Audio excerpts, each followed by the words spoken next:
বিয়ের 2 বছর পর আপনি আমাকে ডিভোর্স দিতে চাইছেন রাদিফ? নাজের কান্নাভেজা কণ্ঠস্বর শুনে রাদিফ নাজের উপর আরও রেগে উঠল যেন। উরুদয় কিঞ্চিত পরিমাণ ভাঁজ করে মৃদু নিঃশ্বাস টেনে নিয়ে দাঁতে দাঁত চেপে ধরে বলল, দেখো নাজ, এই বিয়েতে না তুমি খুশি আছো না আমি, তাই এই সম্পর্কে মোর আর না আগানোই ভালো আমাদের দুজনের জন্য। বাড়িতে সবাই ঘুমোচ্ছে, এখন তুমি সাইনটা করে বিদায় হও।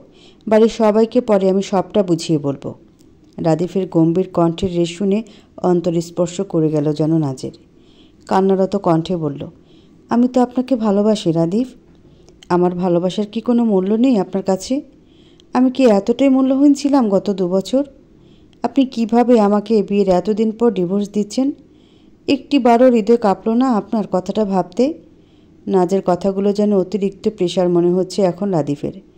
আশপাশে কিছু না ভেবে ডিভোর্সের ফাইলটা থেকে ডিভোর্স পেপারটা বের করে কালো রঙা শার্টের পকেট থেকে কলমটা বের করে সাইনটা করে দিয়ে নাজের সামনে থাকা টি টেবিলের উপর রেখে ধীর কণ্ঠে বলল রাদিফ, অনেক হয়েছে তোমার নাকা কান্না। অনেক আগেই তোমাকে ডিভোর্স দেওয়া উচিত ছিল আমার। শুধুমাত্র আম্মার কথায় বাধ্য হয়ে তোমার মতো মিডল ক্লাস মেয়ের সাথে এতদিন সংসার করেছি। আজ আম্মা যখন গত হয়েছেন, তো তোমার মতো মেয়ের সাথে আর একটা দিনও আমি কাটাতে চাইছি না নাজ। কি দিয়েছে তোমার পরিবার আমাকে? আমার অফিসে প্রত্যেকে আমাকে নিয়ে ঠাট্টা করে তোমার জন্য। এবার তো আমাকে একটু রেহাই দাও তুমি। গেটের দরজা খোলা আছে। সাবিনা খালাকে দিয়ে তোমার ব্যাগ ট্যাগ সব গুছিয়ে রেখেছি। বিদায় হও এখন। রাদিফের গম্ভীর কণ্ঠের রেশ কান ঘেঁষে পৌঁছাতে নিস্তেজ হয়ে পড়ল যেন নাজ। চোখের কোণ বেয়ে ঝরে পড়ছে তার মোটা মোটা জলরাশি। ছোটবেলায় নাজের আম্মা মেহেরুম বেগম নাজকে খুব করে বলতেন যে, শোন আম্মা, একটা কথা সবসময় মাথায় রাখবি, অপমানের স্থানে দ্বিতীয়বার যেতে নেই। মেহেরুম বেগমের কথাটা যেন এখন মাথাচাড়া দিয়ে উঠল নাজের। নাজেরও আত্মসম্মানবোধ প্রখর ছিল। তবে এই 2 বছর রাদিফের সব অন্যায় মুখ বুজে সহ্য করেছে সে। মানসিকভাবে নির্যাতনের পরও শ্বশুরবাড়ির মাটি কামড়ে পড়েছিল নাজ। কারণ সে জানে বাড়িতে ফিরে গেলে তার আম্মা ওখানে স্ট্রোক করে বসবেন। মেহেরুম বেগম এমনিতেই হার্টের রোগী। অনেক শখ করে নিজের বেস্ট ফ্রেন্ড সুলেখা বেগমের ছেলে রাদিফের সঙ্গে বিয়ে দিয়েছেন নাজের। তাই ভয় হতো নাজের। কিন্তু আজ তার সব কিছু এক মুহূর্তে শেষ করে দিল রাদিফ। আলমারির পাশে রাখা কালো রাঙ্গা জামা কাপড়ের টয়লেটটা নাজের দিকে এক প্রকারভাবে ছুঁড়ে মারল সে। নাজের আজ বড্ড বেশি কষ্ট হচ্ছে। তার নিজ হাতে সাজানো গোছানো সোনার সংসারটা কেমন এক নিমিষে পাল্টে দিল রাদিফ। বিয়ের পর থেকে তাদের মধ্যকার সম্পর্ক শুধু ওই বিছানা অবধি সীমাবদ্ধ ছিল। সারাটা দিন রান্নাঘরে পড়ে থাকতো নাজ। রাদিফের আম্মা সুলেখা বেগমের হাঁটুর ব্যথার কারণে খুব একটা সাহায্য করতে পারতেন না কাজে। রাদিফরা 3 ভাই বোনের মধ্যে রাদিফের বড় বোনের ডিভোর্স হওয়ার কারণে এই বাড়িতেই থাকেন সে। তবুও কথা শোনাতে বিন্দুমাত্র ছাড় দেন না তিনি নাজকে। সারাদিন খাটিয়ে মারেন তিনি নাজকে দিয়ে। নাজের শ্বশুর গত হয়েছেন 1 বছর হতে চলল। এই বাড়িতে একমাত্র আয়ের উৎস বলতে সুলেখা বেগমের 2 ছেলে, রাদিফ আর রাফি। নিজের আব্বা আফজাল সাহেবের গড়ে তোলা মশলার ফ্যাক্টরি সামলায় রাফি। আর রাদিফ একটা কোম্পানিতে পার্মানেন্ট জব করে। সারাদিনের কাজ শেষে রাত অবধি না খেয়ে বসে থাকতো রাদিফের জন্য নাজ। কিন্তু রাদিফ রাত করে বাড়ি ফিরে বলতো খেয়ে এসেছি। মাঝে মধ্যে রাদিফের শরীর থেকে মেয়েলি পারফিউমের স্মেল পেত নাজ। সেদিকে তেমন একটা ভ্রুক্ষেপ না দিলেও লুকিয়ে লুকিয়ে কেঁদেছে কত তার হিসেব নেই নাজের কাছে। রাদিফ কখনো একটিবার জানতেও জানি নাজ খেয়েছে কিনা, নাজের কিছু লাগবে কিনা। এই সম্পর্কটা যেন এক প্রকার টানা হেঁচড়া করে আগানো, যার মূল কেন্দ্রবিন্দু ছিলেন নাজের শাশুড়ি সুলেখা বেগম। আর আজকে তার চলে যাওয়াতে তাদের সম্পর্কের বাটটা এবার ভেঙেই দিল রাদিফ। দাঁড়িয়ে দাঁড়িয়ে আমার চেহারা না দেখে বিদায় হও এখন এ বাড়ি থেকে। রাদিফের কথায় অন্তরাত্মা কেঁপে উঠল যেন নাজের। হুঁশে ফিরল সে। বুক চিরে বেরিয়ে আসতে চাইছে শুধু একরাশ দীর্ঘশ্বাস। এত এত অভিযোগের পেয়ালা থাকা সত্ত্বেও আজ যেন রাদিফের দিকে আঙুল তুলতে পারছে না নাজ। পা ঢুলে টি টেবিলের সামনে বসে পড়লে ডিভোর্সের কাগজের উপর রাদিফের নামটা বড় বড় অক্ষরে চোখে ভাসতে চোখ বেয়ে টুপ করে পানি গড়িয়ে পড়ল কাগজটার উপর। এই ছিল আপনার মনে রাদিফ? তবে আপনিও একটা কথা শুনে রাখুন রাদিফ, সময় থাকতে আমার ভালোবাসার মূল্য আপনি দিলেন না। কিন্তু একদিন এমন দিন আসবে যেদিন আপনি আমাকে পাওয়ার তৃষ্ণায় মরে যাবেন। কিন্তু তবুও আমি হীনা জীবন কাটাতে হবে আপনাকে। আফসোস শুধু একটাই, ভুল মানুষের জন্য এতগুলো দিন নিজের হৃদয় মাঝে জায়গা করে ফেলেছি। মাটি কামড়ে পড়ে রয়েছি ভালোবাসাহীন বাড়িটাতে। এখন সেই জায়গাটাতে চাকু দিয়ে ক্ষত করতে হবে। কথাগুলো এক নিঃশ্বাসে বলে আঁচলে চোখের পানি মুছে সাইনটা করে দিয়ে এক কাপড়ে ট্রলিটা নিয়েই বেরিয়ে পড়ল নাজ। বুকটা কেমন হাহাকার করে যাচ্ছে তার। এই কি ছিল তার ভাগ্যে? নিয়তির কাছে যেন হেরে গেল সে। পা যেন সামনে আগাতে চাইছে না তার। এতদিনের সংসার এক নিমিষেই কেমন ভেঙে গুড়িয়ে গেল নাজের। এখনও যেন বিশ্বাস করতে পারছে না নাজ যে রাদীপের সাথে সব সম্পর্ক শেষ হয়ে গেছে তার। সত্যি একটা কলমের কালি কি এতদিনের সম্পর্ক ভেঙে দিতে যথেষ্ট? সত্যিই কি তাই? নিজের করা প্রশ্নের কাছে নিজেই হেরে যাচ্ছে যেন নাজ। ভিতর থেকে শুধু একটাই সাড়া পাচ্ছে সে, আমাকে কি জবাব দেবে সে? কোন মুখে যাবে সে আম্মার সামনে? শহর জুড়ে আজ ঝুম বৃষ্টিতে আচ্ছন্ন পরিবেশ। আষাঢ় মাসের বৃষ্টিটাও খুব তীব্র। ক্ষণে ক্ষণে বিদ্যুতের চমকানোটাও যেন হৃদয়ে ক্ষতের সৃষ্টি করছে নাজের। রাত এখন 8টা কি 8:30 নাগাদ সিলেট থেকে ঢাকা যাওয়ার বাসে উঠে পড়েছে নাজ। 9টায় ঢাকার উদ্দেশ্যে গাড়ি রওনা দিয়ে দিবে। চোখ দুটি ভীষণভাবে জ্বলছে যেন নাজের। একটা পাবলিক টয়লেটে গিয়ে কালো রঙা বোরকা পরে নিয়েছে বাসে ওঠার আগে। বিতৃষ্ণায় আশপাশ কিছু খেয়াল না করে রাদীপের উপর ঘেন্নায় দৃষ্টিশক্তি মিয়ে পড়াতে বোরকা ছাড়ে বাড়ি থেকে নেমে পড়েছিল নাজ। বাসের কাজ ঘেঁষে বৃষ্টি রেশ ছেয়ে পড়তে থাকলে জানালার কাজটা ঠেলে পিছনে করে দিলে হিমশীতল হাওয়ায় নাজের নিকাবটা কেমন উড়ে উড়ে বেড়াচ্ছে। বাসের সিটের সাথে মাথা টেলিয়ে দিতে নিজের আম্মা মেহরুম বেগমের কথা মনে পড়ে গেল তার। বিয়ের 2 বছর পর আজই এই প্রথম নিজের বাড়িতে পা দিতে চলেছে নাজ। রাদীপের পরিবারের কেউ চাইতো না যে নাজ তার বাড়িতে বেড়াতে যাক বা কিছু। রাদীপের আম্মা জুলেখা বেগমেরও এই ব্যাপারে কিছু করার ছিল না। কিন্তু আশ্চর্য, আজ নিজের আম্মার কথা ভেবে কষ্ট হলেও একদিক থেকে নিজেকে কেমন স্বাধীন মনে হচ্ছে নাজের। বিয়ের পর ও বাড়ি থেকে কোথাও গিয়েছে কিনা এই 2 বছরে তা তার সন্দেহ। বুকটা ভারী পড়ে গেলে চোখ দুটি লেগে এলো যেন নাজের। ক্লান্তিতে নিজের অজান্তেই ঘুমের দেশে পাড়ি জমালো নাজ। অন্ধকারে মুষলধারার বৃষ্টিতে কালো রাঙা গাড়িটা এসে বাস স্ট্যান্ডে এসে দাঁড়িয়ে পড়লে গাড়ির কাজটা নামিয়ে দিয়ে বৃষ্টিতে ভেজে হলুদ রাঙা ল্যাম্পপোস্টের দিকে দৃষ্টি স্থির করল ইশতিয়াক আহমেদ ওমর। স্যার, আপনি বাসে করে যাবেন? আপনার মাথার ঠিক আছে তো নাকি? কথাটা বলি ড্রাইভার সিটে বসা জহিরুল সাহেব পিছু ফিরে ওমরের কপালে হাত ছোঁয়াতে নিতে ওমর হেসে বলল, আমি একদমই ঠিক আছি কাকা। সবসময় কি আর গাড়ি ফাড়ি ভালো লাগে বলুন? আজকে না হয় বাসে করে যাওয়া যাক। জহিরুল সাহেব হেসে বললেন, যথা আজ্ঞা ছোট সাহেব। গাড়ি থেকে ওমরের জামা কাপড়ের ট্রলিটা বের করে নিয়ে জহিরুল সাহেব বাসের ভিতর চলে গেলে ছাতা হাতে বেরিয়ে পড়ল ওমরও। হাতে থাকা বিদেশি ঘড়িটার দিকে তাকালে 9টা ছুঁই ছুঁই। আর কিছুক্ষণ পরই বাস ছেড়ে দিবে ঢাকার উদ্দেশ্যে। বাসে উঠে পড়লে ওমর জহিরুল সাহেবের দিকে তাকিয়ে মৃদু সুরে বলল, প্লিজ কাকা, এভাবে আমি সবার মতো সাধারণ মানুষের মতোই যেতে চাইছি। আপনি বাড়িতে ফিরে যান। ওমরের কথা শুনে মৃদু হাসলেন জহিরুল সাহেব। বললেন, বড় সাহেব বলে এক আর আপনি বলেন আরেক। এত অমিলের মাঝেও বড় সাহেবের পছন্দের মেয়েকে বিয়ে করতে যাচ্ছেন ভেবে শরীর শিউরে উঠছে যেন আমার। ওমর হেসে বলল, আগে ঢাকাতে গিয়ে পৌঁছাই, তারপর হবে ডিসিশন যে আমি কাকে বিয়ে করব। জহিরুল সাহেব ট্রলিটা ওমরের হাতে ধরিয়ে দিয়ে মাথা ছাতা চেপে বাস থেকে নেমে পড়লে ওমর কন্ডাক্টরের কাছে সিট জানতে চাইলে কন্ডাক্টর সামনে আঙ্গুল দিয়ে দেখাতে নিতে ওমরের শীতল চাহনি কেমন আনমনা হয়ে পড়ল যেন। শো শো শব্দে বাস চলতে শুরু করলে হাতে থাকা জামা কাপড়ের ট্রলিটা বাসের উপরে বক্সে রাখতে যেতে ভাঙ্গা রাস্তার ধাক্কা নিতে জানালার পাশের সিটে বসে থাকা মেয়েটার উপর হুমড়ি খেয়ে পড়তে নিতে সিটের 2 পাশে হাত রেখে নিজেকে সামলে নিল ওমর। জানালার কাচ খোলা থাকার কারণে বৃষ্টির রেশের মৃদু ঝলসানি ওমরের ঘন কালো চুলগুলো কেমন দুলিয়ে নিয়ে যাচ্ছে যেন। বিভ্রান্তিতে পড়ে গিয়ে উঠতে যেতে সামনে থাকা ঘুমন্ত মেয়েটার দিকে দৃষ্টি স্থির হয়ে পড়ল যেন ওমরের। দক্ষিণে হিমেল হাওয়ায় মেয়েটার কালো রঙা নিকাবটা আপন মনে উড়ে বেড়াতে ব্যস্ত হয়ে পড়েছে যেন। ভ্রুযুগল নিদ্রাচ্ছন্নভাবে কুঁচকে আছে যেন তার। কালো রাঙা বন্ধ চোখ দুটি নিরন্তরভাবে ফুলে লাল হয়ে আছে যেন মেয়েটার। কপালের ভাঁজে ভাঁজে তার দুশ্চিন্তার ছাপ স্পষ্ট। শহরের রাস্তার লাল হলুদ রাঙা ল্যাম্পপোস্টগুলো বাসের সঙ্গে সঙ্গে পিছিয়ে যেতে থাকলে তার প্রখর আলোয় মেয়েটাকে কেমন মায়াবী লাগছে ওমরের কাছে। হুট করে তীব্র বাতাসে নিকাবটা খানিকটা সরে যাওয়াতে নাজের গোলাপি রাঙা ঠোঁটদয়ে চোখ আটকে গেল যেন ওমরের। হৃদয় মাঝারে কেমন হাতুড়ি পেটা শুরু হয়েছে ওমরের। এই জন্য এক অদ্ভুত অচেনা অনুভূতি ঝেঁকে বসেছে ওমরকে। মেয়েটার জন্য আলাদা একটা টান অনুভব করতে পারছে সে। আপনার টিকিটটা সাহেব? কন্ট্রাক্টরের কথায় হুঁশে ফিরল যেন ওমর। নিজেকে সংযত রেখে দ্রুত গতিতে মেয়েটার দিক থেকে দৃষ্টি সরিয়ে ধীর ও চাহনিতে পিছু ফিরে কন্ডাক্টরের দিকে তাকিয়ে আরেক পলক মেয়েটার দিকে তাকিয়ে নিকাবটা ঠিক করে দিয়ে নিজের সিটে এসে বসে পড়ল ওমর। পকেট থেকে টিকিটটা বের করে কন্ডাক্টরের দিকে এগিয়ে দিলে টিকিটটাতে এক পলক চোখ বুলিয়ে নিয়ে পাশে থাকা নাজের উদ্দেশ্যে বললেন, এই যে ম্যাডাম, আপনার টিকিটটা দিতে হইব তো? ওমর মেয়েটার দিকে তাকালো। মেয়েটা কেমন নিস্তেজ হয়ে ঘুমিয়ে আছে যেন। বেশ অবাকও হলো মেয়েটাকে দেখে। আবারও কন্ডাক্টর নাজকে ডাকতে নিতে চটজলদি ওমর বলে উঠল, ঘুমাচ্ছেন তিনি, ক্লান্ত দেখাচ্ছে তাকে। আপনি ওনার টিকিটের দামটা আমার থেকে নিয়ে নিন। কথাটা বলে পকেট থেকে ওয়ালেটটা বের করে 1000 টাকা দিয়ে দিলে কন্ডাক্টরও আর কিছু বললেন না নাজকে। বাকিদের টিকিট চেক করতে গেলেন তিনি। সময় পাইলে টাঙ্কি মারতে আইও বন্ধুগো, সময় পাইলে টাঙ্কি মারতে আইও।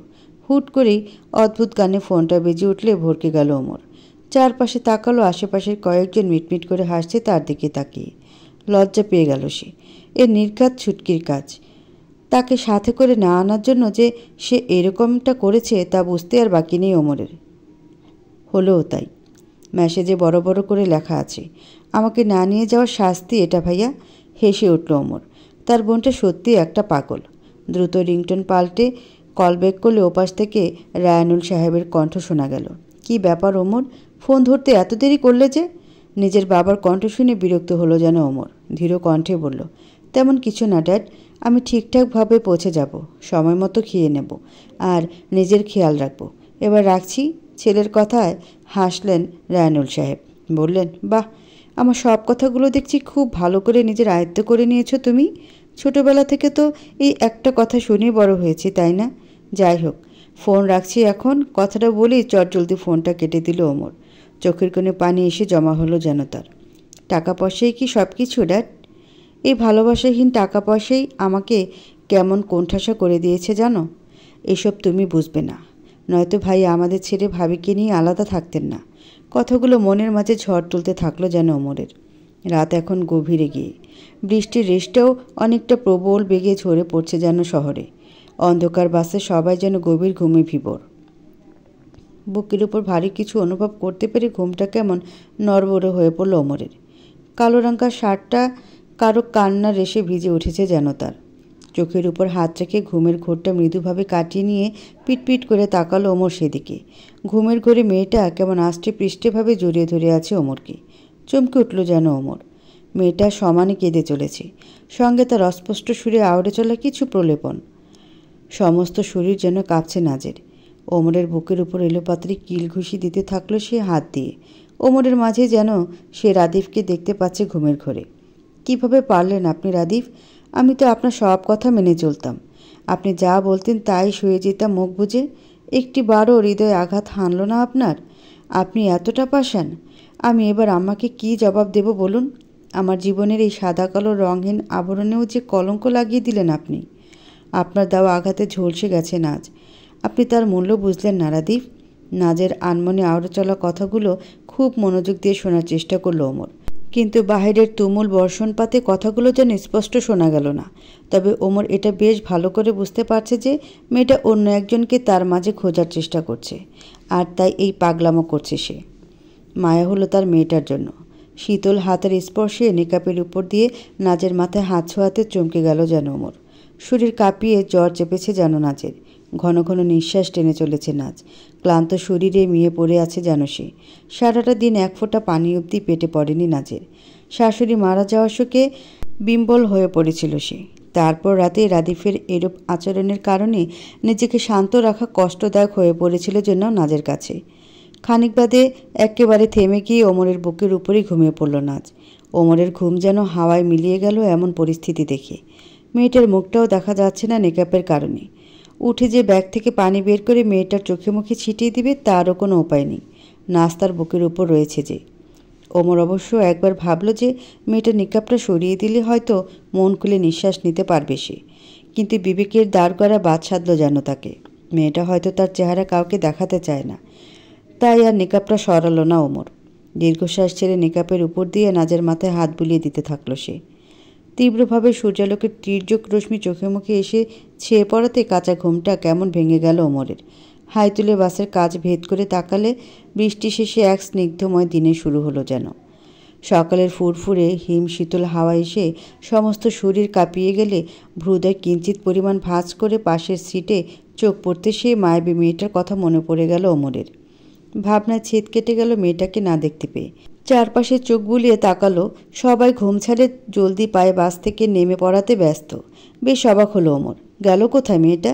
এত জ্বর নিয়ে অসুস্থ শরীরে কোথায় গেল সে? কথাটা ভাবতে নিতে কন্ট্রাক্টরের দিকে এগিয়ে গেল ওমর। হুট করে ওমরকে এভাবে তার সামনে দাঁড়িয়ে যেতে দেখে কন্ট্রাক্টর ভরকে গেলেন যেন। নিজেকে স্বাভাবিক করে নিয়ে মৃদু হাসার চেষ্টা করে বলল, কিছু কইবেননি সাহেব? ওমর যেন হাসপাস করতে থাকলো তার প্রশ্নে। সত্যিই তো, কি বলবে সে? কিছুক্ষণ চুপ থেকে ধীর কণ্ঠে জিজ্ঞেস করলো, আমার পাশে যে মেয়েটি বসেছিল, ওই যে কালো রঙা বোরকাওয়ালি, ওনাকে দেখেছেন? কন্ট্রাক্টর পান চিবিতে চিবিতে কিছুটা ভেবে নিয়ে বললেন, তিনি তো অনেকক্ষণ আগেই বাস দিয়ে নাইমা পড়ছেন সাহেব। চলে গেছেন? গেলেন তো। কন্ট্রাক্টরের কথাটা কানের কাছে এসে পৌঁছাতে বুকটা কেমন ভারী পড়ে গেল ওমরের। আর দাঁড়ালো না সেখানে, চলে গেলেন। একটাবার কৃতজ্ঞতা জানানোর প্রয়োজন অনুভব করলেন না? কথাটা নিজ মনে ভেবে আবার নিজেই বলল, আমাকে বলতেও বা যাবেন কেন? আমি কি হই তার? কথাটা বলে হেসে উড়িয়ে দিয়ে নিজের জামা কাপড়ের ট্রলিটা নিয়ে নিজের গন্তব্যের দিকে পা বাড়ালো ওমর। আপনার ঠোঁটটা এভাবে লাল লিপস্টিক দিয়ে ভরে রেখেছেন কেন মিস অর্থি? ন্যাচারাল রাখা যায় না? এনগেজমেন্টের দিন ওমরের এরূপ কথা শুনে ড্রয়িং রুমের সবাই হা হয়ে ওমরের দিকে তাকিয়ে রইল যেন। সব থেকে বেশি বিষম খেয়ে গেল অর্থি। যার উদ্দেশ্যে প্রশ্নটা ছুঁড়েছে ওমর, কি বলবে না বলবে খুঁজে পেল না যেন সে। রাগে সমস্ত শরীর থরথর করে কাঁপছে যেন তার। হোয়াট? সোজা কথা বোঝেন না নাকি? এত মেকআপ করেছেন যে, যার জন্য আসল ফেস বুঝে ওঠা দুর্লভ হয়ে পড়েছে। বিয়ের আগেই এত মেকআপ দিয়ে ভূত সাজার কি আছে বুঝলাম না ঠিক। ওমরের কাকা রিদওয়ান সাহেবের খাম ছুটে যাচ্ছে যেন ওমরের অ্যারম ধারা কথা শুনে। বেশ ভালোভাবে বুঝতে পারছেন তিনি যে ওমর বিয়েটা ভেঙে দেওয়ার জন্য এসব আজগুবি বুলি আওড়াচ্ছে অর্থির সামনে। রায়নুল সাহেবের পছন্দ করা পাত্রী অর্থির সাথে ওমরের এনগেজমেন্ট করাতে ওমর ঢাকায় এসে পৌঁছাতে না পৌঁছাতেই রেদওয়ান সাহেব ওমরকে নিয়ে অর্থিদের বাসায় হাজির হয়েছিলেন তার পরিবার সমেত। কিন্তু এখানে এসে যে ওমর আবারও ফ্ল্যাট করা শুরু করে দেবে, এটা সে ভাবেনি। অথচ অর্থির সাথে রায়নুল সাহেবের ওমরের বিয়ে পর্যন্ত ফিক্সড করে রেখেছেন। ব্যাপারটা ম্যানেজ করার জন্য রেদওয়ান সাহেব মৃদু হেসে পকেট থেকে সাদা রাঙা রুমালটা বের করে কপালের খামটুকু মুছে নিয়ে অর্থির দিকে তাকে ধীর কণ্ঠে বললেন, ওর কথায় কিছু মনে করবে না মা, ও এই রকমই। আজ বাদে কাল তোমাদের বিয়ে হবে, তো দুজনে একটু আলাদা কথা চা বানাতে পারেন? রেদওয়ান সাহেবের পুরো কথাটা শেষ হওয়ার আগেই ওমরের প্রশ্নে চোখ মুখ কুঁচকে ফেলল যেন অর্থি। বড়লোক বাবার একমাত্র মেয়ে অর্থি, চা করা তো দূর, রান্নাঘরে পা রেখেছে কিনা কোনো দিন সেটাই বোধগম্য করতে পারছে না সে। এক পলক নিজের ড্যাডির দিকে তাকালো, চোখ দিয়ে ইশারা করে থামতে বললেন তিনি অর্থিকে। আমি আর চা? Are you crazy Omar? Dad, তুমি আমাকে চুপ থাকতে বলছো কেন? আমার সম্পর্কেও তো ওমরের জানা উচিত। আফটারঅল সারাটা জীবন থাকতে হবে আমাদের একসাথে। অর্থির কথা শুনে বাঁকা হাসি হেসে উঠল ওমর। বসা থেকে উঠে দাঁড়িয়ে পড়লে ওমরের কাজিন অপু আর অর্পা দুজনে মিলে মিটিমিটি করে হাসছে যেন। ওমরকে তারা আগে বলে রেখেছিল যে তাদের অর্থিকে পছন্দ হয়নি, তাই জন্য ওমর এত কাহিনী করলো অর্থির সাথে। কী রে ওমর, দাঁড়িয়ে পড়লি যে বড়? এঙ্গেজমেন্টের রিংটা পরিয়ে দে এবার। রেদওয়ান সাহেবের দিকে দৃষ্টি স্থির করলে তার হাতে থাকা ডায়মন্ডের রিংটা হাতে নিয়ে পকেটে পুরে নিয়ে শীতল কণ্ঠে বলল ওমর, এনগেজমেন্ট পরে হবে, আমার একটা ইম্পর্টেন্ট কাজ আছে চাচ্চু, আমি আসছি। কথাটা বলে ওমর রুম থেকে বের হয়ে গাড়ি নিয়ে বেরিয়ে পড়লে রেদওয়ান সাহেব যেন লজ্জায় পড়ে গেলেন নিজের ভাইপোর আচরণে। ঘুম থেকে উঠে সকাল সকাল কফি না পেয়ে রাদিফের বড় বোন লাবণী চিৎকার চেঁচামেচি জুড়ে দিল যেন বাড়িতে। এখন কি নাচ মহারানীর পা ধরে কফির অর্ডার করতে হবে নাকি? এমনি সারাটা রাত ঘুমাতে পারেনি ঠিকঠাকভাবে। আম্মা চলে গেছেন বলে কি মহারানীর রোজকার রুটিন পাল্টে গেল নাকি? কথাগুলো বলতে বলতে বিছানা ছেড়ে রান্নাঘরে এসে নাচকে না দেখতে পেয়ে চোখ মুখ শক্ত করে ফেলল যেন লাবণী। মনে মনে ঠিক করলো আজ একটা জব্য শাস্তি দিবে নাচকে সে। লাবণীর চেঁচামেচিতে রাদীপের ঘুম ভেঙে গেল যেন। সকাল সকাল বোনের চিৎকার শুনে মেজাজটা কেমন বিগড়ে গেল যেন তার। বিছানা থেকে উঠে ফ্রেশ হতে চলে গেল রাদীপ। এদিকে লাবণীও এসে হাজির হলো রাদীপের রুমের সামনে। নাচকে না দেখতে পেলে বাইরে দাঁড়িয়ে অপেক্ষা করতে থাকলো। কিছুক্ষণ পর রাদীপ ফ্রেশ হয়ে বেরিয়ে আসলো। খানিকটা উকি দিল সেই দিকে লাবণী। দাঁতে দাঁত চেপে ধরে কটমট কণ্ঠে বলল, তোর বউ কই? সে কি আমার কফির কথা ভুলে গেছে নাকি? লাবণীর কথায় রাদিফের থেকে যেন কোনো প্রত্যুত্তর আসলো না। আলনায় নাজের হাতে গোছানো টাওয়ালটা নিয়ে মাথা ভর্তি ভেজা চুলগুলো মুছে নিয়ে নীল রঙা শার্ট পরতে পরতে এবার মুখ খুলল যেন সে। তাড়িয়ে দিয়েছি আপরটাকে, নিজের কফি নিজে করে নাও এখন। আমারও একটা লাইফ আছে আপা, আমারও সুখী থাকতে ইচ্ছে করে। রোজকার নাজ নামক এই অশান্তি আর ভালো লাগে না। অফিস যাচ্ছি আমি, বাইরে খেয়ে নেব, তুমি নিজের খাবার নিজে করে নিও। কথাটা বলতে বলতে চুলগুলোতে সাই দিতে দিতে অফিসের উদ্দেশ্যে চলে গেল রাদিফ। লাবণী যেন রাদিফের কথা চোখ মুখ বিকৃত করে ফেলল। একদিক থেকে ভালোও লাগছে এটা ভেবে যে নাজ নামক গলার কাঁটাটা বিদায় হয়েছে, অপরদিকে এই রান্নাবান্নার কথা চিন্তা করে কষ্টও লাগছে। নিজে নিজে রাদিফের উদ্দেশ্যে আওড়াতে থাকলো সে। এখন এই এত এত রান্নাবান্না বাসন মাছ যেগুলো করবে কি? তুই করবি? আল্লাহ না করুক নাজের রান্নার হাতটা তো চমৎকার ছিল, বউ না হোক বাড়ির আয়া করে তো রাখতে পারতি। ছাগল যেন কোথাকার। কথাগুলো বলতে বলতে চোখে মুখে বিরক্তি নিয়ে রান্নাঘরে চলে গেল লাবণী। সন্ধ্যা নামিয়ে নামলো তুমুল ঝড় বৃষ্টি। সারাটা দিন পুরো ঢাকা শহরে সাই দিয়ে ঘুরে বেরিয়েছে ওমর। অনেক বছর পর নিজ শহরে পা পড়েছে যে তার। ওমরের জন্ম ঢাকাতে হলেও সিলেটে ঘুরতে যাওয়ায় ফিরতি পথে একটা রোড অ্যাক্সিডেন্টে ওমরের মা মিনারে বেগম মারা যাওয়ায় রায়নুল সাহেবের সিলেটের প্রতি একটা পিছুটান রয়ে গিয়েছিল, যার কারণস্বরূপ রায়নুল সাহেবের সিলেট নিবাসে বাড়ি কিনা। কিন্তু কাজের খাতিরে রায়নুল সাহেব বিদেশেই ছিলেন, বিজনেস করেন বর্তমানে। তুমুল বেগে বর্ষণপাত হতে থাকলে হালকা মিউজিক প্লে করে দিল ওমর। কেন রোদের মতো হাসলে না? আমায় ভালোবাসলে না, আমার কাছে দিন ফুরালেও আসলে না। গানের মাঝখানে ফোনটা বেজে উঠলে বিরক্ত হলো যেন ওমর। পাশের সিটের উপর থাকা ফোনটার স্ক্রিনের দিকে তাকিয়ে ড্যাট লেখা দেখে শুকনো ঠোঁটটা ভিজিয়ে নিল ওমর। কানে ব্লুটুথ গুঁজে নিয়ে কিছু বলতে যাওয়ার আগেই ওপাশ থেকে রায়নুল সাহেবের কণ্ঠ শোনা গেল। এঙ্গেজমেন্ট না করে তুমি ও বাড়ি থেকে চলে এসেছো নাকি ওমর? রায়নুল সাহেবের থমথমে কণ্ঠস্বর শুনে মৃদু হাসল ওমর। গম্ভীর কণ্ঠে বলল সে, আমি এই বিয়ে করছি না ড্যাড। ওমরের কথা শুনে যেন বিরক্ত হলেন রায়নুল সাহেব। দাঁতে দাঁত চেপে ধরে শান্ত সুরে বললেন, দেখো ওমর, আমি সব কিছু ফিক্সড করে ফেলেছি। অর্থির বাবার কত সম্পত্তি কত প্রপার্টি আছে তুমি জানো? সব তোমার হবে। অর্থির সঙ্গে তোমার বিয়ে হচ্ছে, আর আমি কথা দিয়ে ফেলেছি অর্থির বাবা সমরেশকে। সেটা তোমার প্রবলেম ড্যাড, এখানে আমার কিছু করার নেই। তুমি জানো মেয়েটা সামান্য চা অবধি করতে জানে না। তার যেমন স্টাইল তেমন তার কথাবার্তা। আমি এমন মেয়ে পছন্দ করি না ড্যাড। কিন্তু লাইফটা আমার ড্যাড। মানসিক শান্তি বলেও একটা কথা আছে জানো তো, যেটা আমি আম্মা মারা যাওয়ার পর থেকে সেই ছোটোবেলা থেকে খুঁজে বেড়াচ্ছি। একটা কথা কি জানো, তুমি আমাদের মাঝে কখনো ছিলেই না। তোমার সব কিছুর আগে টাকা, প্রপার্টি, ব্যাংক ব্যালেন্স এসবই মিশে রয়েছে, কিন্তু সামান্যতম ভালোবাসা তোমার মাঝে নেই। কথাগুলো বলে ফোনটা কেটে দিল। ওপাশ থেকে রায়নুল সাহেব যেন থ মেরে দাঁড়িয়ে গেলেন নিজের ছেলের কথা শুনে। চোখ দুটি ছলছল করে উঠল তার। অ্যাসিস্ট্যান্ট জেরিন বলে উঠলেন, স্যার আপনার মিটিংটা কখন শুরু করবেন? আজ ক্যান্সেল করে দাও, অন্য একদিন। শীতল কণ্ঠে কথাটা বলে গাড়ি নিয়ে বেরিয়ে পড়লেন রায়নুল সাহেব। ছেলের কথাটাই হয়তো কোনো না কোনোভাবে আঘাত হেনেছে তাকে। একরাশ কান্না নিয়ে ট্রেন স্টেশনের বেঞ্চির উপর বসে রয়েছে নাজ। চোখ দুটি বেয়ে ঝরে পড়েছে তার আষাঢ়ের তুষারপাত। আজ সারাটা দিন এই ট্রেন স্টেশনে কাটিয়েছে সে। বাড়ি ফেরার মতো দুঃসাহস তার আর হয়ে উঠল না মেহরুম বেগমের ফোন কল পেয়ে। সকালে বাস থেকে নেমে সিএনজি নিয়ে বাড়ির উদ্দেশ্যে রওনা হলে হুট করে অনাকাঙ্ক্ষিতভাবে ফোন কল এসেছিল তার। মেহরুম বেগম এখন অবধি সুলেখা বেগমের মৃত্যুর কথাটা জানেন না। এক প্রকারভাবে নাজ ইচ্ছে করে জানায়নি তার মাকে। চরম আনন্দে উৎকণ্ঠার স্বরে বলেছিলেন তিনি, কেমন আছিস রে আম্মা আমার? জানিস অনেক দিন পর তোর কথা খুব মনে পড়েছে আমার। কিরে, ওদিকে সব ঠিকঠাক তো? আমার বুকের ব্যথাটাও কমে গেছে বুঝলি। ডাক্তার বলেছে স্ট্রেস না নিতে, তাহলে নাকি পুরোপুরি সুস্থ হয়ে যাব। মেহরুম বেগমের কথাটা শোনা মাত্র চোখ বেয়ে ঝরঝর করে পানি ঝরেছিল নাজের। নিঃশব্দে কেঁদেছে শুধু সে। মেহরুম বেগম সত্যিটা জানলে হয়তো ধাক্কাটা নিতে পারবেন না, তাই বুকে পাথর চেপে সত্যিটা আড়াল করে মুখে হাসি ঝুলিয়ে বলেছিল, এতে কি সব ঠিক আছে? তোর গলাটা আজ কেমন যেন শোনাচ্ছে নাজ। মেহরুম বেগমের কথা হেসেছিল শুধু নাজ। বলেছিল, আমাদের এখানে না খুব ভালো নাটক হয় জানো তো আম্মা, তাই ইমোশনাল হয়ে গেলাম আর কি। কথাটা বলে ফোনটা কেটে দিয়ে বৃতৃষ্ণার সহিত চোখের পানি নাকের পানি এক করে ফেলল সে। দিগন্ত আজ বর্ষণের উল্লাসে মেতে উঠেছে যেন। বিদ্যুৎ চমকানোর সহিত প্রখর বজ্রপাতে ধরণীতে এসে বাড়ি খেয়ে যাচ্ছে যেন। আকাশের কোলে ঘেঁষে আপন মনে ভেসে চলা কালো রাঙা মেঘদয়গুলো যেন আজ নাজের মতো বিষণ্ণ পড়ে রয়েছে আকাশ পাড়ে।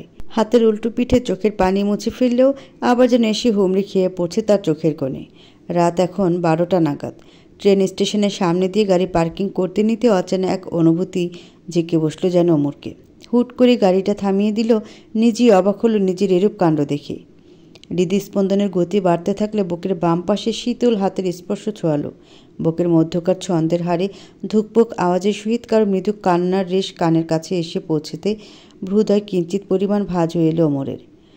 4-5 নিঃশ্বাস টেনে নিল ওমর। গাড়ির কাজটা নামিয়ে দিল। বাইরের বর্ষণপাতের রেশ ওমরের চোখে মুখে এসে উপচে পড়তে থাকলো যেন। ট্রেন স্টেশন পুরো জনশূন্য। ভাবা যায় ঢাকা শহরে এত জনশূন্য ট্রেন স্টেশন? হয়তো বৃষ্টিপাতের কারণে এমন। হঠাৎ করে চোখটা আটকে গেল ট্রেন স্টেশনে বসে থাকা মেয়েটাকে দেখে। হলুদ রাঙা ল্যাম্পপোস্টের মৃদু আলোয় কালো রাঙা বোরকা পরিহিত মেয়েটাকে দেখে অবাক হয়ে গেল যেন ওমর। মুখ থেকে বেরিয়ে আসলো শুধু অস্পষ্ট কণ্ঠের রেশ, বোরকাওয়ালি? কিন্তু এত রাতে এই নির্জন জনশূন্য ট্রেন স্টেশনে বসে করছেনটা কি তিনি? আবারও বিস্ময় খেল যেন ওমর। ছাতাবিহীন গাড়ি থেকে নেমে পড়ে বৃষ্টিতে ভিজতে ভিজতে ধীর পায়ে এসে নাজের পাশে বসে পড়ল ওমর। নাজ তার উপস্থিতি টের পেয়েছে কি না ঠিক বোধগম্য হলো না ওমরের।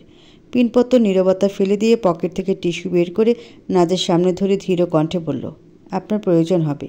নাজ খানিকটা চুপ থেকে আশপাশে খেয়াল না করে টিস্যু পেপারটা হাতে নিয়ে নাক মুছতে ব্যস্ত হয়ে পড়ল যেন। ঘোরের মধ্যে রয়েছে যেন সে। নিমিষে ভ্রুদয় কুঁচকে ফেলল যেন ওমর। এই প্রথমবারের মতো ওমরের খেয়ালে আসলো নাচ নিকাবটা উপরে উঠিয়ে রেখেছে, কিন্তু পাশ ফিরে বসে থাকা চেহারাটা দেখতে পারল না সে। বুকের মাঝে অদ্ভুত এক জ্বালার অনুভব করতে পারল যেন ওমর। মেয়েটার কান্না ভেজা মুখশ্রী না দেখলেও মনের মাঝে কেমন ঝড় তুলে দিয়েছে তার। ধীর কণ্ঠে নাজের উদ্দেশ্যে বলল, আপনি একা এই ফাঁকা রেল স্টেশনে কি করেন মিস? ওহ সরি, মিসেসও হতে পারেন। ওমরের কণ্ঠস্বর শুনে ঘোর কাটল যেন নাজের। পাশ ফিরে তাকিয়ে অচেনা কাউকে দেখে ভরকে যাওয়ারই কথা। ভয়াত দৃষ্টি নিয়ে ওমরের দিকে নিক্ষেপ করে বিড়বিড় করে অস্পষ্ট সুরে বলল, টিস্যু দেওয়ার জন্য থ্যাঙ্কস। নাজের গোলাপি রাঙা মসৃণ মুখশ্রী দেখার সৌভাগ্য হলো যেন এবার ওমরের। কিন্তু হৃদয় মাঝারে কেমন পুড়ে উঠল যেন তার। এ যেন এক অদ্ভুত পিছুটান। চোখ দুটি কেমন ফুলে লাল টমেটো হয়ে আছে। ফ্যাকাশে মুখ দেখে মনে হয় না সারাদিন কিছু পেটে পড়েছে না মেয়েটার। নিজেকে সামলে নিয়ে ধীর গলায় বলল, আপনার কি গলায় প্রবলেম? ব্যাঙ ঢুকেছে নাকি? না মানে জোরে কথা বলতে পারেন না? নাচ চোখ দুটি নামিয়ে রেখে হাতে থাকা টিস্যুটা নিয়ে মোড়ামুড়ি করতে থাকলে ওমর পকেট থেকে আরও একটা টিস্যু বের করে নাজের দিকে এগিয়ে দিয়ে আদেশে সরে বলল, নোংরা টিস্যু ফেলে দিন। নাজ ওমরের দিকে দৃষ্টিপাত না করে ওমরের হাত থেকে টিস্যুটা নিয়ে আবারও ধন্যবাদ জানালে ওমর কিছু একটা ভেবে বেঞ্চি থেকে উঠে চলে গেল। সেদিকে কোনো ভ্রুক্ষেপ দেখালো না নাজ। তার বুকের মাঝে এখন হাজারো দীর্ঘশ্বাসের মেলা বসে গেছে যেন। মাথার মাঝে একটা জিনিসই ঘুরপাক খেয়ে যাচ্ছে তার। রাদিফকে যদি ফিরে পেতাম, সেও যদি তাকে এক টুকরো ভালোবাসা দিত, তাহলে কি খুব বেশি অপরাধ হয়ে যেত? কিন্তু আফসোস, রাদিফ নিজেই তো ডিভোর্স পেপারে সাইন করে দিয়েছে। পানিটা নিন। নিজের যা হাল করেছেন আপনি। আচ্ছা, আপনি না সিলেট থেকে ঢাকা এসেছেন আজ সকালে? আপনার পাশের সিটেই ছিলাম তো, দেখেননি আপনি আমাকে? ওমরের প্রশ্নে তার দিকে ড্যাব ড্যাব করে তাকিয়ে রইল নাজ। কেন জানি না তার এখন ওমরকে দেখে ভয় হচ্ছে না, তবে ভরসার একটা স্থান খুঁজে পেয়েছে বলে উপলব্ধি করতে পারছে সে। ওমরের হাত থেকে বোতলটা নিয়ে চোখে মুখে পানি ছিটিয়ে দিয়ে এক ঢুকে পুরো পানিটা শেষ করল নাজ। মৃদু হাসল শুধু ওমর। শীতল কণ্ঠে নাজের উদ্দেশ্যে বলল, আপনার নামটা?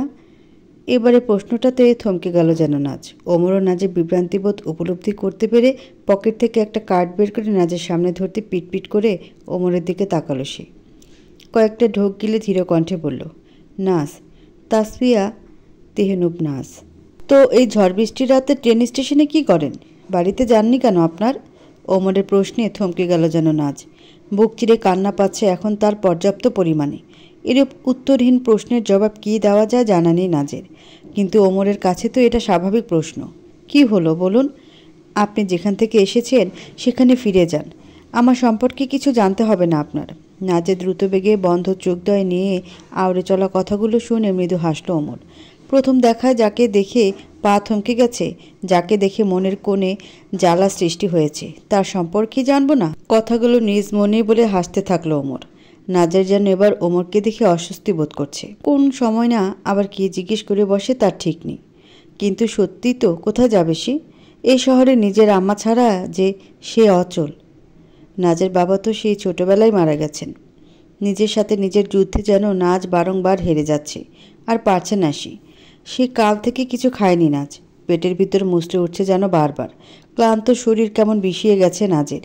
আচ্ছা মহারানী, বলতে হবে না আপনাকে, আর কিচ্ছুটি জানতে চাইব না আপনার কাছে আমি, কিন্তু আপনি আমার সাথে চলুন, আপনাকে বাড়িতে ড্রপ করে দিয়ে আসি। না, ভ্রুদয় কুঁচকে ফেলল ওমর। হুট করেই নাজের রিয়াকশন খুব ভাবাচ্ছে যেন তাকে। মেয়েটাকে দেখে মনে হচ্ছে সে বড্ড ক্লান্ত। মায়ায় মোড়ানো মুখশ্রী যেন নাজের, যে মুখশ্রীতে না তাকালেও ওমর কখনো জানতেই পারত না যে তার হৃদয়ের কম্পনতার কারণটা ঠিক কী জন্যে। না বলতে নাজ থেকে আর কোনো উত্তর না পেলে ওমর খানিকটা চুপ হয়ে গেল। কিছুটা সময় নিয়ে বলল, আচ্ছা তাহলে আমার সাথে চলুন, ট্রাস্ট করতে পারেন আমাকে। ওমরের মৃদু কণ্ঠের রেশ নাজের কান ঘেঁষে পৌঁছাতে এবার যেন ওমরকে দেখে ভয় পেতে লাগলো নাজ।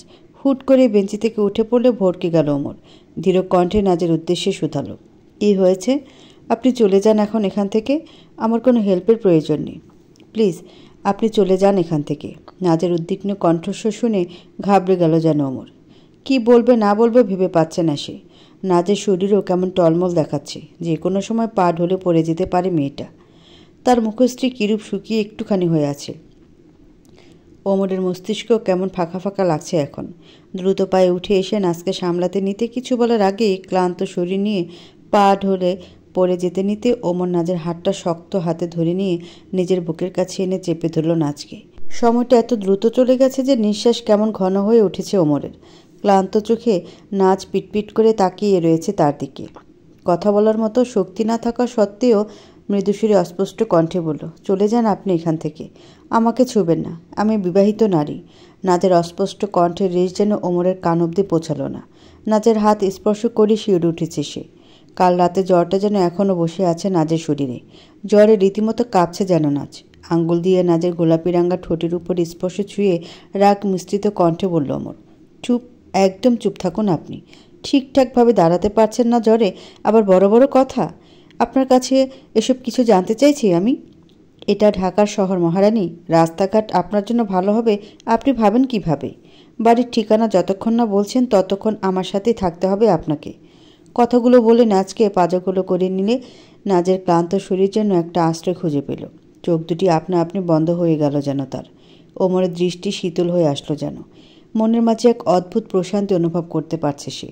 আপনাকে দেখার পর যে ঝড় বইছে না আমার ভিতরে, এর তীব্রতা হয়তো আপনি কখনো টেরটিও পাবেন না মহারানী। কথাগুলো মনের মাঝে আওড়ে নিয়ে মাথায় হাত ঠেকিয়ে বৃষ্টির আড়াল করে গাড়িতে এসে নাজকে সযত্নে গাড়িতে বসিয়ে দিল ওমর। পর্যাপ্ত পরিমাণ ক্লান্তি আর ক্ষুধার্ততা শরীরটা কেমন মিইয়ে দিয়েছে নাজের। ক্লান্তিতে এক প্রকার জ্ঞান হারিয়েছে নাজের মুখশ্রীর দিকে একটিবার পরক করে ড্রাইভিং সিটে এসে বসে পড়ল ওমর। বৃষ্টির রেশে তার চুলগুলো কেমন ভিজিয়ে দিয়ে গেছে। হাত দিয়ে ঝাড়ি দিয়ে গাড়িটা স্টার্ট দিতে কাঁধের উপর নাজের মাথাটা আলতোভাবে হেলে পড়াতে ঠোঁটের কোণে রাজ্যের হাসি হেসে ভর করল যেন ওমরের। এই প্রথম কোনো মেয়ের জন্য এতটা পিছুটান অনুভব করতে পারছে ওমর। মনের মধ্যখানে কেমন ভালো লাগাগুলো একজোট হয়ে আছে তার। তবে কি এটা কোনো কিছুর ইঙ্গিত মহারানী? সেই প্রথম দেখা থেকে পাগল করেছ আমায় তুমি। উফ, তুমি বলে ফেললাম।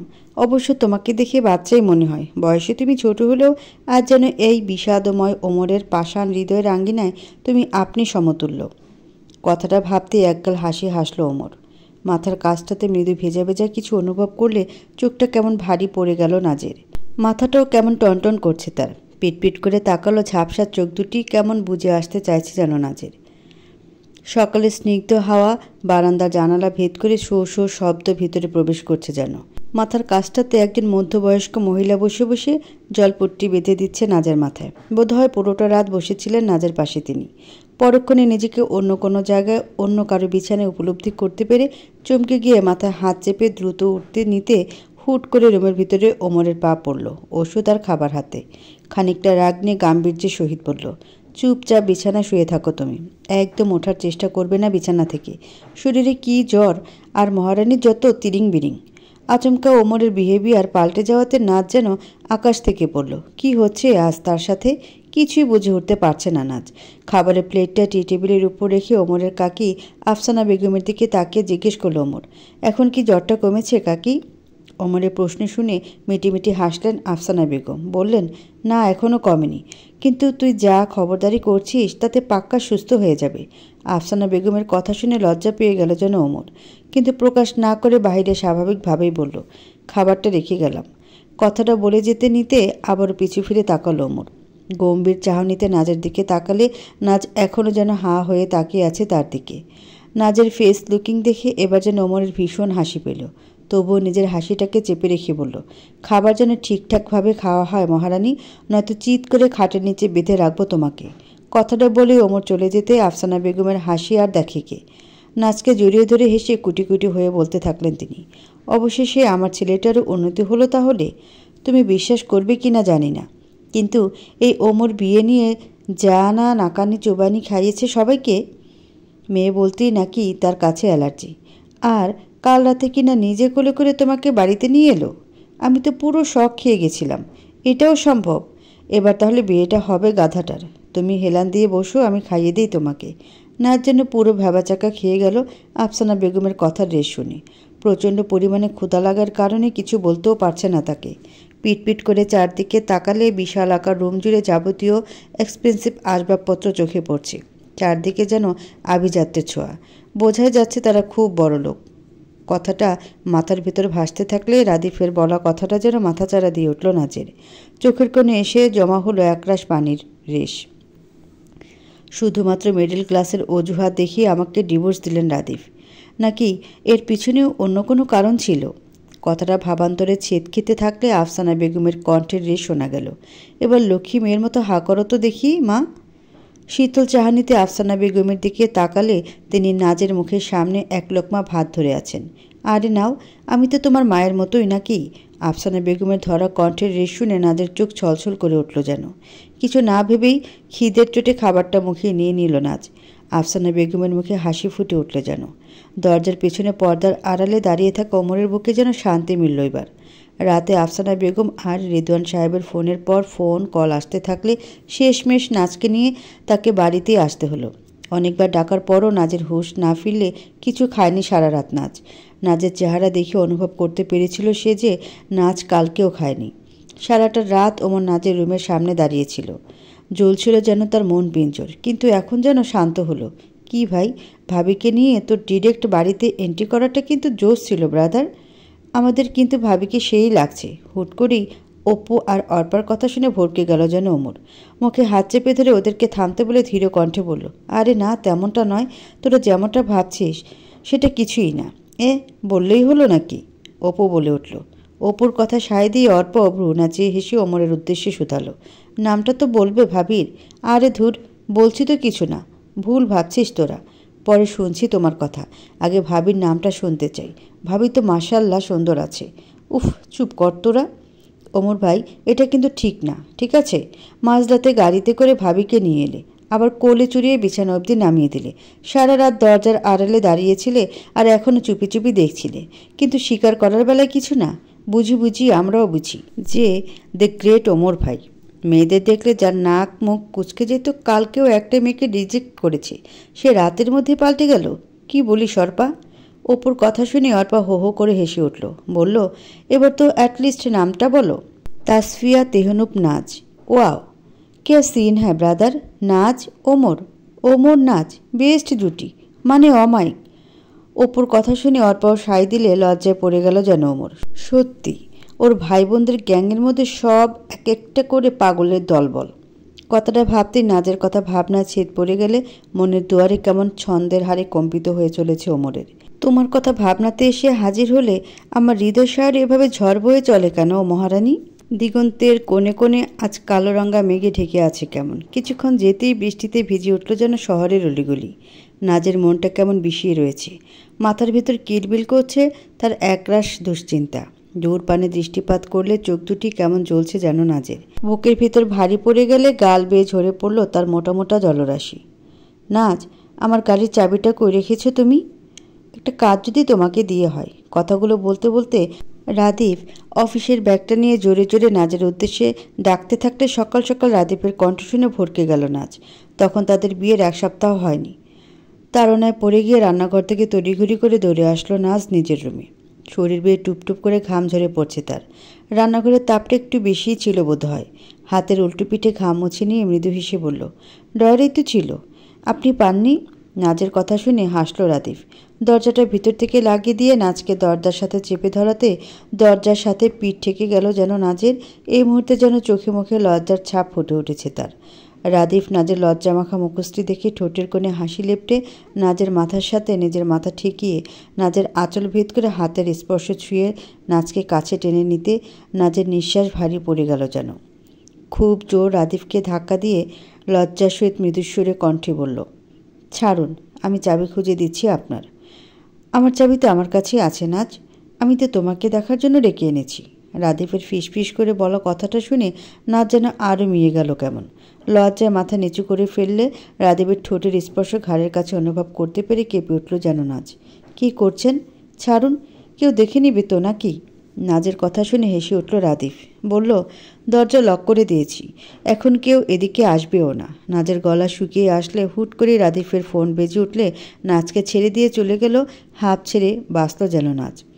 লজ্জা মাথা হেঁট হয়ে গেছে যেন তার। হায় রে কপাল, এই কাকে রান্নার ভার দিয়ে গেছে আম্মা? পুরো মাংসটা পুড়িয়ে ছাড়ল। বাপের বাড়ি এইসব দেখেছি কিনা সন্দেহ। শ্বশুর ঘরে এসে স্বামীর টাকা ওড়ায় আর কি। আচমকা রান্নাঘর থেকে লাবণের চিৎকার চেঁচামেচির কণ্ঠ ভেসে আসলে ভয়ে নাজের আত্মা কেঁপে উঠল যেন। রাদিফের চক্করে সে ভুলে গিয়েছিল রান্নাঘরে তরকারি চড়িয়ে এসেছিল সে। আবার ছুটে এসে রান্নাঘরে লাবণীকে রাগান্বিত মুখশ্রী নিয়ে দাঁড়িয়ে থাকতে দেখে চুপসে গেল নাজ। লাবণী নাজের হাত ধরে টেনে নিয়ে এসে তরকারির কাছে এনে দাঁড় করালে কিছু বলতে পারল না নাজ। এই মেয়ে, তোমার সাহস তো কম না? তুমি রান্নাঘরে তরকারি চড়িয়ে রেখে সকাল সকাল রুম আটকে বসে রয়েছ? লজ্জা করে না তোমার? তোমার বাপ মা শিক্ষা দিয়েছে তোমাকে যে নতুন বউ দুদিন হলো বাড়িতে পা পড়লো কি পড়লো না তার আগেই আমার নাদান ভাইটাকে নিজের বশে আনতে চাইছ? লাবণীর ধারালো কণ্ঠের রেশ যেন ছুরির ন্যায় নাচকে আঘাত হেনে গেল। ঠিক কী বলা যায় প্রশ্নের উত্তরে তা তার বোধগম্য হলো না ঠিক। কিছু বলার আগে রান্নাঘরে সুলেখা বেগমের পা পড়লে চুপচাপ থেমে গেল নাচ। কিন্তু থামল না লাবণী। নাজের নামে বানিয়ে বানিয়ে কথা শোনাতে থাকলো তাকেও। সেদিন খুব করে কেঁদেছিল নাজ। রাতে রাদিফ কাছে টেনে নিলেও লুকিয়ে চোখের কোণে ঝরে চলা নোনা জল যেন রাদিফের চোখে হানল না। সেদিনে নাজ একটা কথা খুব ভালো করে বুঝে গিয়েছিল যে বিয়ে হওয়ার পর জীবনটা হয়তো একটা চার দেয়ালের মরিচিকায় আবদ্ধ হয়ে গেল তার, যেখানে নিজের বলতে কেউ নেই, শুধুই সে একা। কি করছো তুমি এখানে? হুট করে কারো কণ্ঠের রেশ শুনতে পেলে ভাবনা ছেদ খেয়ে গেল যেন নাজের। মাথাটা কেমন টনটন করছে যেন তার। জ্বর কমে গেল ও শরীর থেকে তার প্রভাবটা যেন এক আঙ্গুলও কমেনি। ধীর চাহনিতে পিছু ফিরে ওমরের দিকে তাকালে ওমর দরজার কাছে হেলানি দিয়ে দাঁড়িয়ে তার দিকে তাকিয়ে নিমিষেই দৃষ্টিদ্বয় নিচু করে ফেলল নাজ। চারদিকে মাথা ঝাঁকালে ওমর ভ্রুদয় কিঞ্চিত পরিমাণ ভাঁজ করে ফেলল যেন। মৃদু রাগ মিশ্রিত কণ্ঠে বলল, মাথা ঝাঁকানো কী জিনিস নাজ? মুখে বলা যায় না? ওমরের কথার রেশ শুনে থমকালো নাজ। পিটপিট করে ওমরের দিকে তাকিয়ে ধীর কণ্ঠে বলল, এমনি কিছু করছি না। নাজের কথা শুনে ওমর চোখ মুখ ভারী করে নাজের দিকে তাকালো যেন। নাজের চোখের নিচের জলধারা এখনও শুকায়নি যেন। বুকের মাঝে কেমন এক অদ্ভুত অনুভূতি উপলব্ধি করতে পারল ওমর। মহারানী কেঁদেছে, কিন্তু কেন? কিছু না ভেবেই নাজের হাতটা ধরে হ্যাচকা টানে নাজকে নিজের কাছে নিয়ে আসতে নিতে ওমরের বুকের উপর আশ্রে পড়ল যেন নাজ। কিছু বলতে যাওয়ার আগেই ওমরের হার্টবিটের দ্রিম দ্রিম প্রতিশব্দ যেন খুব কাছ থেকে পৌঁছালো নাজের। কেঁদেছ কেন তুমি? শোনো মহারানী, তুমি হলে এক মুঠো আলো, যার পিছু পিছু ঘুরঘুর করতে থাকে অনবরত আমার এই পাষাণে বাঁধা হৃদয়। তোমার চোখের বিন্দুমাত্র পানি আমার পরাণে সইবে না, বুঝলে? ওমরের কথাগুলো শুনে নাজ যেন অবাকের চরম পর্যায়ে গিয়ে দাঁড়ালো।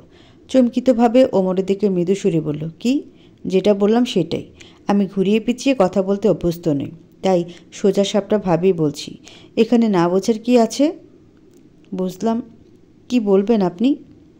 ওমরের কথা শেষ হওয়ার আগেই নাজ তাকে থামিয়ে দিয়ে প্রশ্ন ছুড়ে দিলে ওমর নাজের চোখের দিকে চোখ তাক করে দিলে বুকের ভিতরটা কেমন মুচড়ে উঠল যেন নাজের। এই চোখে চোখ রাখতে গেলে যে সে চোখের নেশাই নিঃশেষ হয়ে যেতে বাধ্য। মৃদু ঢোক গিলে নিয়ে গম্ভীর কণ্ঠে বলল, ভালোবাসি তোমাকে, সেই বাস স্টপ থেকে শুরু করে এখনও পর্যন্ত, আর সারা জীবন বেসে যাব। আমি জানি না এই প্রেম ভালোবাসা এসব কীভাবে এক্সপ্লেন করতে হয়, শুধু জানি তোমাকে দেখার আর কথা বলার গহীনতা কখনো শেষ হবে না আমার। ক্ষণিকের দেখাতেই যে তোমার প্রতি এতটা ভেঙে গুড়িয়ে যাব আমি। থামুন আপনি। আপনার আর একটি কথা শুনতে চাইছি না আমি। কতটুকু জানেন আপনি আমার সম্পর্কে? এই জন্য কালকে এত ভালো সাজছিলেন আমার কাছে?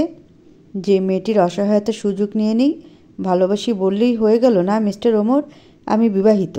নাজের শেষের কথাটা শুনে ঠায় দাঁড়িয়ে গেল যেন ওমর। এটা কি শুনছে সে? নাজ বিবাহিত? নিজের কানকে যেন বিশ্বাস করাতে পারছে না ওমর। কিঞ্চিত পরিমাণ চুপ থেকে হেসে উঠল ওমর। বলল, মজা করছো তুমি, তাই তো? মজা? আমার জীবনটাই যে একটা মজার পাত্র। আমার সম্পর্কে না জেনে ভালোবেসে ফেললেন আপনি?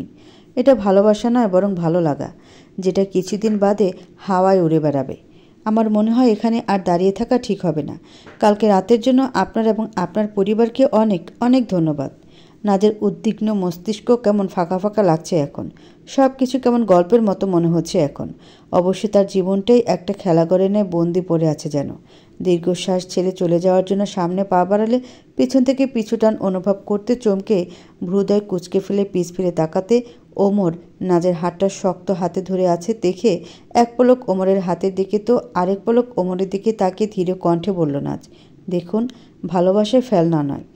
এক দেখায় কেউ কারো প্রতি ভালোবাসা উপলব্ধি করতে পারে না। এটাকে ইংরেজিতে বলে অ্যাট্রাকশন, যেটা আমি হারিয়ে গেলে আপনি আমার অস্তিত্বও টের পাবেন না। আর যেখানে আমি বিবাহিত সেখানে তো কোনো প্রশ্নই আসে না। নাজের কথা শুনে মৃদু হাসল ওমর। দম বন্ধ লাগছে যেন তার। নাজের কথা রেশ যেন তাকে অজান্তেই তীরের সহিত রক্তাক্ত করে দিচ্ছি। চলো তোমাকে ড্রপ করে আসি। তোমার হাজব্যান্ডকেও দেখা হয়ে যাবে। সেই লাকি মানুষটাকে না দেখলে হয়তো নিজের কাছে নিজে ঠিক থাকতে পারবো না। ওমরের কথা শুনে গলা শুকিয়ে আসলো যেন নাজের। এবার কি বলবে সে? এতক্ষণ তো এমনিই নিজেকে রাদিফের স্ত্রী হিসেবে পরিচয় দিল ওমরের সামনে, কিন্তু আদৌ কি তাই? একটা কাগজের কালোরাঙ্গা কালির স্পর্শে তো তার অস্তিত্ব চিরকালের মতো সরিয়ে দিয়েছে রাদিফ। কথাগুলো ভাবনা ছেদ খেয়ে যেতে থাকলে ওমর নাজের ব্যাগটা হাতে নিয়ে ধীরে কণ্ঠে বলল, আমি মানুষটা কেমন জানি না, তবে তোমার যখন বিয়ে হয়ে গেছে আগেই, তাহলে আমার কথা মনে রেখো না। কথাটা বলে ওমর যেতে নিতে নাজ দ্রুতভাবে বলে উঠল, আপনার যেতে হবে না, আমি চলে যাব। ভালোবাসো খুব তোমার হাজব্যান্ডকে, তাই না? মানে? কিছু না, চলো। শুনুন। নাজের কণ্ঠ শুনে পিছু ফিরে তাকালো ওমর। দৃষ্টিদ্বয় নিচের ফ্লোরে তাক করে ধীর কণ্ঠে বলল, বলো। না যেন বিপাকে পড়ে গেল। চারদিক থেকে আটকে গেছে যেন সে। একদিকে মেহরুম বেগমের কথা ভেবে বাড়িতে যেতে পারছে না, অন্যদিকে ওমর যেন পিছুই ছাড়ছে না। চারদিক থেকে যেন সে খুব ভালোভাবে ফেসে গেছে। নিজেকে সামনে রাখতে পারল না আর নাজ। পা ঢুলে ফ্লোরে বসে পড়লে অবাক হলো ওমর। হুট করে নাজের এরূপ ব্যবহারে পুরো তবদা খেয়ে গেল যেন ওমর। হাতে থাকা নাজের ব্যাগটা নিচে রেখে নাজের সামনে হাঁটু গেড়ে বসে পড়ল ওমর।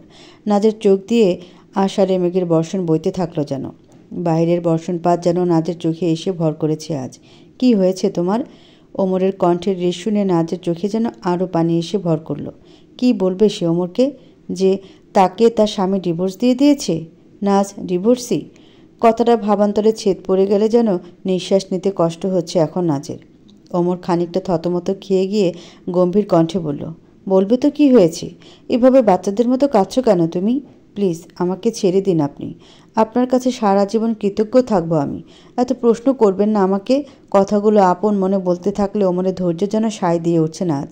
বিচক্ষণ মস্তিষ্ক জানান দিচ্ছে যেন এর ভেতরে গোপন কিছু রয়েছে, আর সেটার ভয়ে এমন মিয়ে গিয়েছে নাজ। নাজের নিঃশব্দে কান্নার রেশ যেন ঠিক সহ্য করতে পারছে না ওমর।